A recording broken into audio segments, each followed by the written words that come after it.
Wednesday, April 19th, 1995, about 9 a.m., moments before downtown Oklahoma City would become ground zero. At the Alfred Murrah Federal Building, Jack Gobin in his fifth-floor office was sipping his morning coffee. I had some rather thick things to read. I was catching up on mail reading for the most part. Outside, Anthony Cooper dropped his young son and wife Dana off at the building's daycare center, where Dana was the director.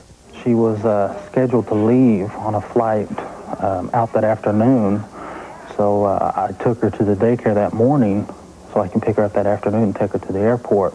Witnesses would later report that 8 blocks away, a blonde crew-cut young man driving a yellow truck stopped to ask directions to the federal building.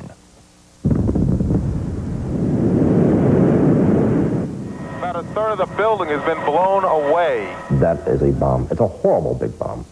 We've all seen the horrible aftermath from last Wednesday's bomb blast. But what happened at the exact moment of the explosion?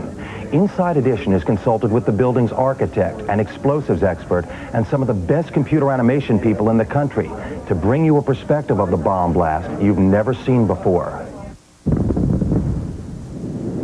They ask us to make the building bomb resistant in terms of the structure, mechanical systems, etc., as opposed to bomb proof, and there's quite a difference.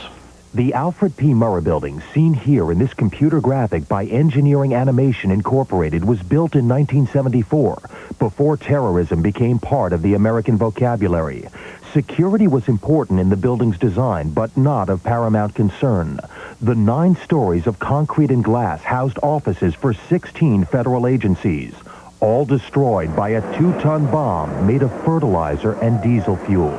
What does a 4,000-pound bomb do? It literally destroys it. It crushes, compresses, mutilates, and pulverizes anything within its close proximity. Was it bigger than the bombs used in Iraq?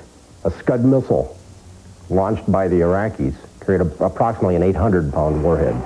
Imagine that being a 4,000-pound warhead launched against a military emplacement. It's beyond comprehension. Still, Ken Waltz knows. When that bomb exploded in Oklahoma City, what went on inside the federal building? Instantaneous chaos. Instantaneous mass pulverization of everything on the lower levels. The upper floors, in a microsecond, would have pancaked upon one another. If someone would have been in close proximity to that vehicle at the point of detonation, when it first went off in a millisecond, 1/1,000,000th of a second, probably would have vaporized. Literally. And the debris from the explosion, as dangerous as the bomb itself. They had a matter of tons and tons of concrete and glass and steel and wiring and office equipment, whatever was inside that building, coming upon them at a speed of probably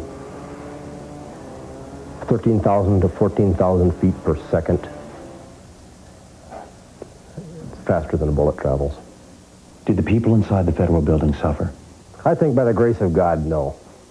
Those that were killed died almost instantly. Ken Waltz says the bomb used in Oklahoma City was not hard to make, and that its contents, the fertilizer and diesel fuel, are not terribly hard to acquire. It is perhaps the scariest part of this story. How safe are we? How protected are we from this ever happening again? I'm not a doomsday person, but we're vulnerable. We are vulnerable. Guess we always have been.